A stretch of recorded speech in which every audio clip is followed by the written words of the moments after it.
d'un côté une équipe qui pousse, qui arrive à faire plier son adversaire, mais qui ne concrétise pas ses actions. De l'autre côté, une équipe plus attentiste, plus patiente, mais qui finit sur le gong par remporter le match. Finalement, c'est ça l'essence de la Ligue des Champions. Tu peux dominer tout le match. Si tu n'arrives pas à concrétiser tes temps forts, tu perds. C'est un peu le résumé de cette rencontre qu'on va analyser ce soir. Donc, le match entre PSG et Liverpool au Parc des Princes, match aller des 8e de finale de la Ligue des Champions. Bienvenue dans cette nouvelle vidéo. Alors rapidement, le début de match, la première période, c'est complètement dominé par le PSG.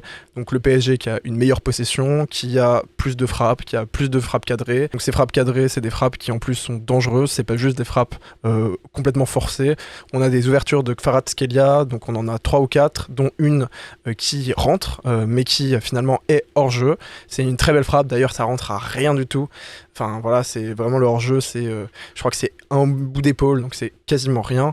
On a aussi beaucoup de percées, d'abord du côté de Barcola, on en a également quelques-unes du côté de Dembélé qui arrivent à être assez tranchant. Un milieu de terrain qui mange complètement le milieu de terrain de Liverpool, alors que pourtant Liverpool c'était l'équipe type. Un João Neves qui arrive à faire des contrôles de balles excellents, on a également un Vak qui gère le tempo à merveille, et un Fabian Ruiz qui ne fait pas du tout des honneurs, et d'ailleurs qui globalement a fait un plutôt bon match. On reviendra rapidement sur les notes en deuxième partie de vidéo, mais les Parisiens ne sont pas trop à critiquer sur cette rencontre. Globalement, on a une équipe qui fait le taf, qui arrive à gérer très bien l'accélération de la balle, mais aussi le moment où il faut garder du contrôle. Et pour autant, on a aussi un Liverpool qui reste bien derrière, qui ne fait pas d'erreurs stupides, qui arrive à faire des replis défensifs de qualité. Alors certes, c'est pas merveilleux non plus, mais ça fait le taf, ça évite de se manger un but complètement stupide. Un Alisson qui, dès la première période, est juste fantastique. Il fait des arrêts qui non seulement sont fermes, mais qui sont également bons dans le sens où techniquement, il arrive à les renvoyer, non pas dans l'axe, mais toujours sur les côtés. Et on le sait, dans le foot, quand tu fais une relance dans l'axe, c'est terminé. On verra après que ça aura joué un rôle extrêmement important du côté de Donnarumma qui, lui, pour le coup, n'a pas été aussi bon que ça. Et voilà, donc fin de première mi-temps, on peut être assez frustré parce qu'on a beaucoup plus de frappes et même au niveau, le moment des XG, on est meilleur en tout point. Il y a juste rien à dire. C'est une équipe du PSG qui est extrêmement dominatrice. Du côté de Liverpool, au contraire, on se dit mais c'est pas possible. Et on pourrait se dire oui, ils ont été prudents. Alors certes, ils ont été concentrés, c'est évident, mais ils ont plié. C'est-à-dire qu'il y a quand même eu des actions qui étaient réelles, fortes, et ça se joue juste à un arrêt du gardien. Alors oui, le gardien c'est un joueur de Liverpool, donc en soi il fait partie de l'équipe, et s'il est bon, bah, ça fait partie de Liverpool, mais globalement dans le jeu, ils se font dominer, c'est pas juste une stratégie, c'est aussi le fait qu'ils se sont reposés sur leur gardien, et ça veut dire que c'est aussi une forme d'abdication. Donc du côté du Paris Saint-Germain, on peut être frustré, on rentre à la fin de la première période, on se dit bon, si on continue comme ça, forcément ça va finir par rentrer, mais en même temps, on a eu un énorme temps fort, non seulement face à la meilleure équipe d'Europe, mais en plus sur une plage extrêmement étendue, sur une mi-temps complète, donc un quart de temps de match aller-retour de Ligue des Champions. Deuxième période, on se dit ok, ça reprend un peu sur les mêmes bases, c'est-à-dire qu'on a toujours un PSG dominateur, certes, qui ralentit un peu, on a un Liverpool qui monte très légèrement, mais très vite en fait, ils reviennent derrière, ils jouent la montre, au point que Van Dijk qui prend un jaune, on est vraiment sur une équipe qui attend. Et là, vraiment, en deuxième période, c'est encore pire. Ils attendent. Un PSG qui se fatigue un petit peu. Il y a quelques ouvertures, un tout petit peu moins concentré, qui pourtant a pocket Mohamed Salah tout le match, mais vraiment, c'était n'importe quoi. Mohamed Salah n'a pas vu le jour. Et justement, il est remplacé. Et Harvey Elliott, un joueur absolument imprévisible, c'est un très bon super sub qui... Oui, évidemment, quand il joue sur un match complet, il n'est pas aussi bon que les autres, mais quand il entre en fin de match, il est capable de tout dynamiter. Et qu'est-ce qui s'est passé ? Eh ben, c'est passé de son côté, voilà. Donc, il y a un duel aérien qui n'est pas extrêmement bien mené de la part de Marquinhos, qui du coup la rate, et malheureusement c'est quand même quelque chose qui revient souvent, je pense qu'il prend en âge, il n'est pas aussi impérial qu'il a pu l'être à une certaine époque.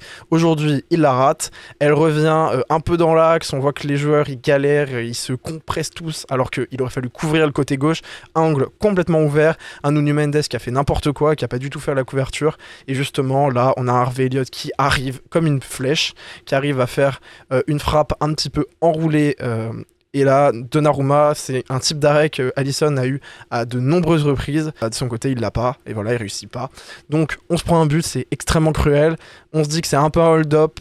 Je pense pas non plus, dans le sens où Liverpool c'est aussi une équipe qui est capable de ce genre de choses. C'est un peu comme un Real Madrid dans les grandes époques, c'est-à-dire que quand tu es capable de gérer tes temps faibles en bloquant, en étant capable de pas les encaisser même quand tu es à deux doigts de craquer, hein, et que derrière au moindre temps fort t'es réaliste, Bah voilà, c'est ça le haut niveau, c'est pour ça aussi que Liverpool est juste la meilleure équipe d'Europe. 1-0, est-ce que c'est si catastrophique? Est-ce qu'on aurait pu s'attendre à pire? Absolument.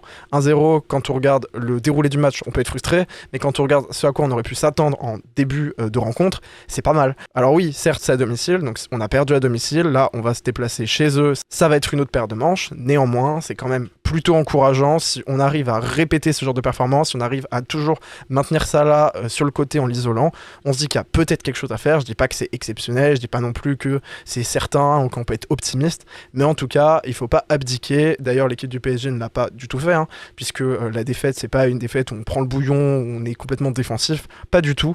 Il faut garder ça, on a de toute façon moins d'une semaine et là il faut pas perdre tous ses repères, il suffit juste de concrétiser ses actions. Il faut espérer aussi qu'Alisson soit bon, soit un tout petit peu moins bon, parce que aussi c'est pas les matchs comme l'Atlético Madrid, je sais aussi qu'il y en a qui comparent à PSV, c'est pas du tout les mêmes rencontres. Au niveau de la finition, on n'a pas croqué tant que ça, on a aussi un Alisson qui a juste été exceptionnel. Ah, rien à dire, il fait un match parfait, il est homme du match, rien à dire, c'est le top absolu de cette rencontre. Je pense qu'il n'y a personne d'autre qui lui arrive à la cheville, donc voilà, c'est juste un match incroyable, c'est peut-être le top match de sa carrière, et rien à dire, c'est juste exceptionnel. On va passer rapidement sur les top et flops. De toute façon, je l'ai dit, il y a un top qui ressort, c'est Alisson. Je vais pas redire ce que je l'ai dit il y a quelques secondes.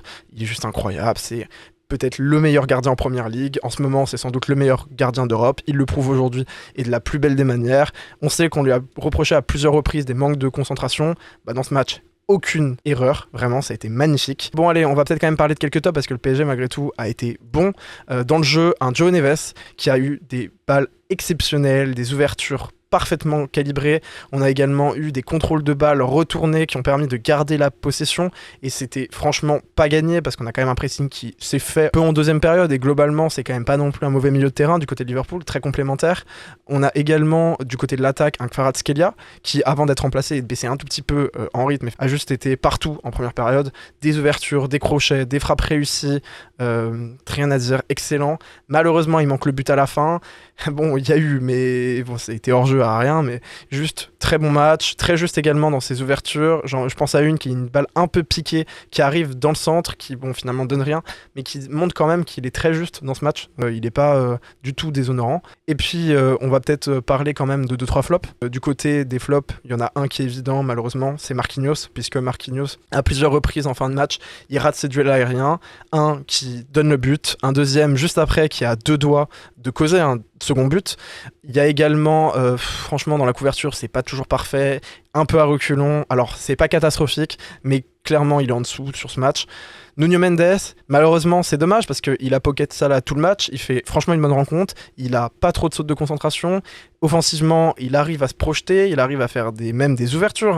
Enfin, rien à dire. Nuno Mendes, jusqu'à la fin du match, c'est très réussi. Mais à la fin, il est complètement fautif. Il n'y a rien à dire. C'est lui qui fait l'erreur. C'est lui qui fait pas la couverture.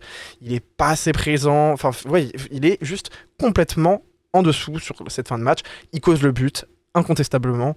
Peut-être Donnarumma, après je trouve ça un peu cruel de lui mettre une case de flop, mais quand on compare, c'est cruel, c'est-à-dire que d'un côté il y a Alisson, il a 12 000 arrêts incroyables, il les fait tous. Donnarumma, de l'autre côté, il en a un seul qui est certes difficile, mais qui est pas non plus complètement inarrêtable. Il a la main qui est pas du tout ferme, et à un moment donné, dans les grandes rencontres, ce genre d'arrêt, c'est essentiel. On se rappelle d'un Keylor Navas qui nous permet d'aller en finale du Final 8, justement parce que lui, les arrêts qu'il fallait faire, il les réussissait. Alors que bon, du côté de Donnarumma, c'est toute la saison, c'est un peu moyen en Ligue des Champions. Si on regarde son historique, c'est pas fou. Donc oui, voilà, c'est peut-être un peu cruel de le mettre en flop parce qu'il est pas non plus à l'origine d'une grande erreur. C'est pas le plus mauvais sur ce match, d'autant qu'il a quand même fait des sorties aériennes qui, par rapport à d'habitude, étaient pas trop mauvaises. Donc c'est un flop, un petit peu léger, mais globalement je dirais que les autres ont pas été si mauvais. C'était pas une mauvaise rencontre de la part du PSG, c'est juste cruel. C'est comme ça, je pense vraiment qu'il y a de quoi y arriver au match retour. Donc en tout cas, moi perso, je perds pas espoir. Merci, j'espère que vous avez apprécié cette vidéo. N'hésitez pas à la partager, à la liker. Salut!